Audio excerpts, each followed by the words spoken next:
Hi, I'm Barb Nangle. I'm the founder of Higher Power Coaching and Consulting. I want to welcome you to my podcast, Fragmented to Whole: Life Lessons from 12-Step Recovery.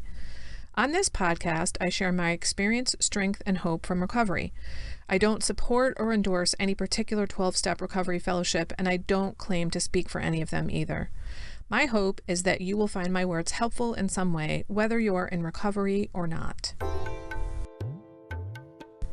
This is episode 72, Stop Beating Yourself Up. I didn't realize for a really long time how horribly I talked to myself in my head until I read some words that were very familiar to me in a book. I didn't know I beat myself up. The book was called When Food is Love by Janine Roth. She wrote out some of the self-talk that her clients were saying to themselves in their heads, and I was like, holy shit, I say those things to myself. I was astonished to realize that I had all this horrendous self-talk going on in my head, and I didn't even know it. I eventually learned how to stop mentally beating myself up, which I'll teach you about in a few minutes.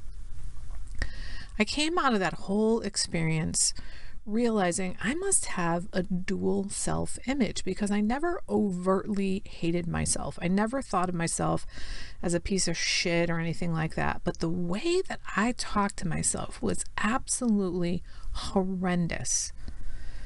I've come to learn and really internalize that we can never beat ourselves up into being better. When we beat ourselves up, all we do is make things worse. We end up being beaten up and broken. I think most people beat themselves up because they think, at least on some level, it's going to lead me to a better life. But now that I look back on what I was doing with some perspective, I see how crazy that is.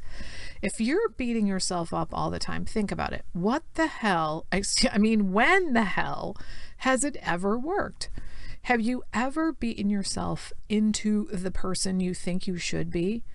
Have you ever seen anyone get beat up into being a better person? I'm not sure where this mentality comes from, but the logic is so twisted. It goes something like this: treat someone like shit and they'll become a better person.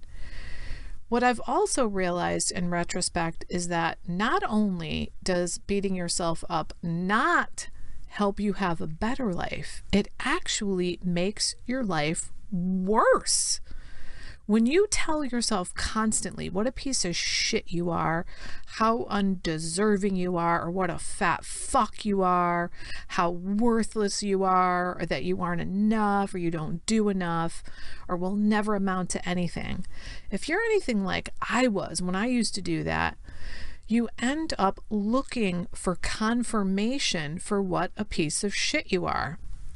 That is called confirmation bias.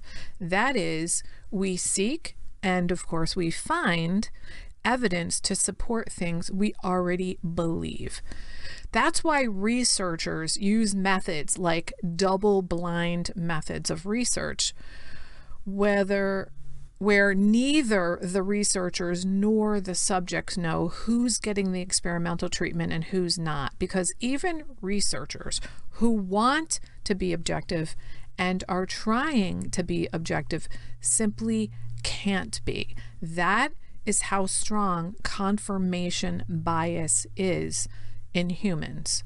So if you believe you're a piece of shit, you aren't enough, or will never amount to anything, you'll look for evidence for that, which means, of course, that you'll find it. And often you'll actually create that evidence, either by developing a self-fulfilling prophecy, or you'll spin anything you possibly can into being evidence of that. So here's an example. I listened to the podcast Back from Broken, which, by the way, is fantastic. And the 10th episode of the first season featured the wrestler Jake the Snake Roberts. Before recovery, he was so fucking down and out. He hated himself so much that he attempted suicide more than once. And when he didn't die, he told himself, see, you're such a piece of shit. You can't even die right. The reality is it wasn't his time to die. It had absolutely nothing to do with being such a piece of shit that he couldn't even die right. Now he serves as a model for millions of people of what's possible in recovery. And he carries the message of recovery to those who still suffer. But back then, he spun it as, you're such a piece of shit, you can't even die right. This just goes to show the facts don't matter when it comes to confirmation bias. What matters is what we believe about ourselves. So if you actually want to have a better life, which I think you do, and that's why you're listening to this podcast, and that's probably why you started beating yourself up in the first place, because you want to have a better life. If you really do want a better life, it's possible to get there, but you have to stop beating yourself up. That means you have to really get that you're never going to beat yourself up into having a better life. It's just not possible. It's never happened. No one has ever beaten themselves into having a better life. We have to start learning to treat ourselves as if we are beloved. Then we have to learn to start treating ourselves as if we are beloved. And we are. You are. You were created in love, by love, for love. That is why you're here, to love and be love. So, how do you make that transition from beating yourself up to loving yourself? This is how it worked for me.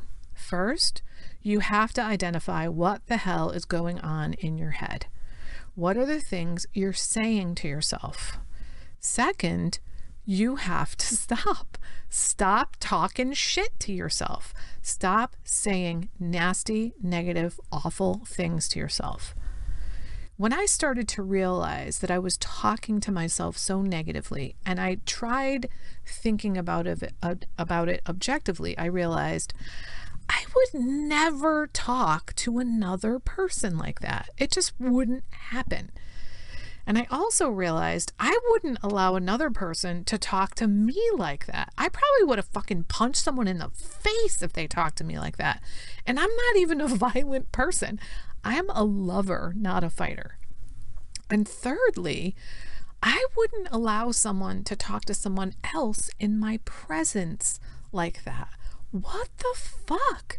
Why on earth would I talk to myself like that? It just didn't make sense. So, once you stop talking to yourself so horribly, you have to replace the shitty stuff with something else. Think about it like this. Let's use the metaphor of your mind being like a well of water. You're poisoning the well over and over and over again with a negative self-talk, with beating yourself up. You're essentially abandoning yourself when you do this. So you absolutely need to stop putting poison in the well. Now, just doing that would eventually purify the well. But it would take a really long time for that well to be clean and healthy, just from stopping the poison.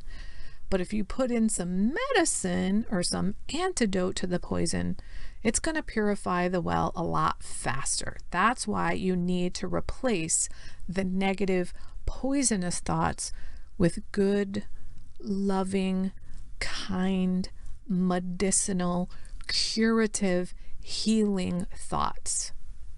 Now, I know what some of you might be thinking. I don't believe any of that shit. I'm not going to tell myself nice things when I don't believe them.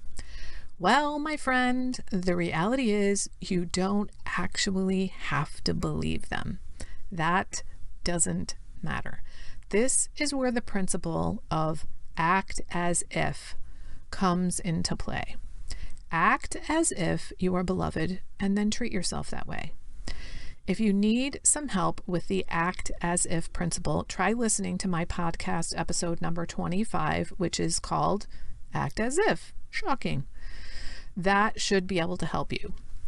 Now, when it comes to making positive, affirmative statements to yourself, there are a couple of other episodes that might help you. Episode number 5 is called Affirming Ourselves.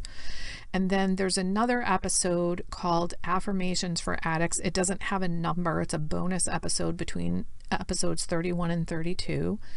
And that episode is not like any other podcast episode I have. There's no intro, no outro, no music. It's literally just me stating affirmations one after another. Which, by the way, while I'm talking about it, shout out to Tracy for suggesting that I do that. She's the one who asked me to do that. And I'm really glad I did. I've gotten some good feedback on that episode. Now, back to you don't have to believe the affirmations when you start them. What you have to do is actually say them. You have to say affirmative statements to yourself on a regular basis. It's not a requirement that you believe them, but it is a requirement that you repeat them and that you do it consistently. If it's the case that you simply cannot keep saying something that you don't believe because you don't believe it, that's a whole other story. You still don't have to believe what you're saying, but if not believing it is going to cause you to not say it, then there's a way that you can begin this process anyway. It's the concept of scaffolding that I learned from Brooke Castillo. So she uses the example of if you've been telling yourself your whole life that you hate your body and you want to move to loving your body, you can scaffold your way up to saying, I love my body, by going from the negative, horrendous statement, I hate my body, to a neutral statement like, I have a body. And once you get to the point where you've consistently said, I have a body, you get used to the neutral thought, whatever it is. In this case, I have a body. Then you eventually scaffold your way up to, I love my body. You've moved from poisoning the well to neutralizing the well to healing the well with medicine. Again, this is not because you have to believe what you're saying in the beginning. It's just to ensure that you will consistently say new things to yourself. Eventually, when you do this enough, which by the way means daily and often multiple times a day, you will eventually come to believe these new things about yourself. It may take years, but it does work. I am living proof. The reason I say you need to repeat this consistently is because when you think about how frequently you beat yourself up and the number of decades you've done that, you need to counteract that. My experience is that it doesn't take anywhere near as long to purify the well with the medicine as it did to poison it. I don't think you have to do the affirmations for decades before they'll take effect to combat the decades of beating yourself up. My experience was that it worked way faster than that, but you do need to be consistent with it. So let me get personal for a moment about an affirmation of my own. I used to think that I was too much.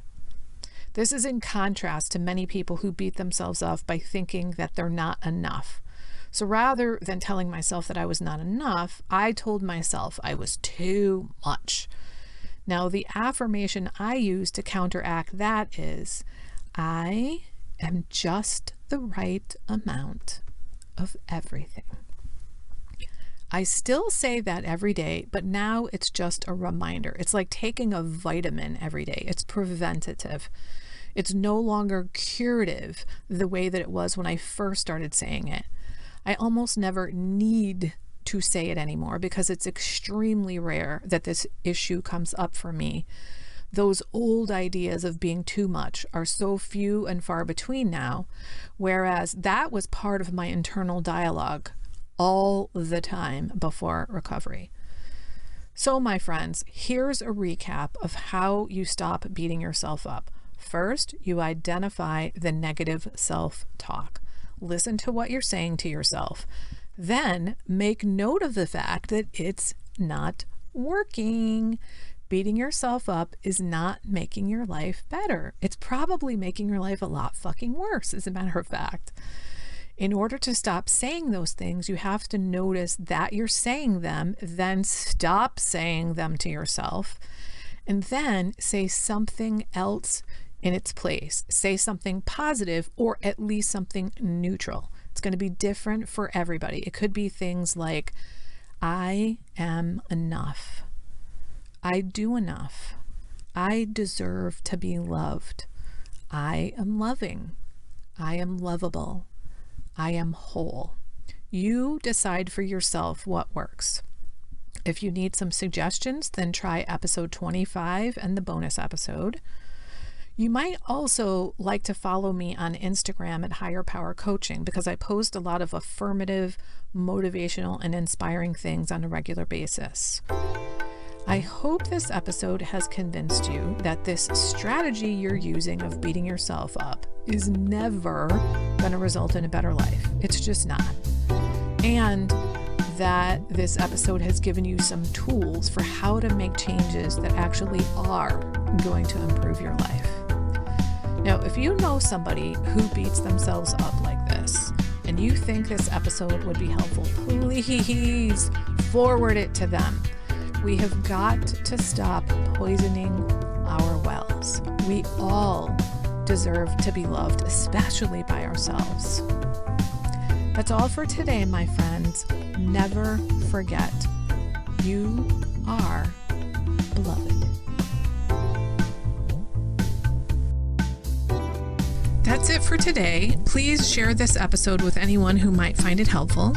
If you like what you've heard here, you might be interested in private coaching with me. If that sounds like you, then head on over to barbchat.net, or you can get on my calendar for a free 20-minute consultation to help you make lasting changes in your life, like I've made deep, lasting changes in my life.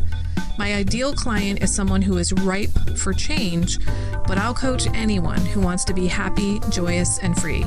So if that's you, then go to barbchat.net and get on my calendar. I'd love to chat with you.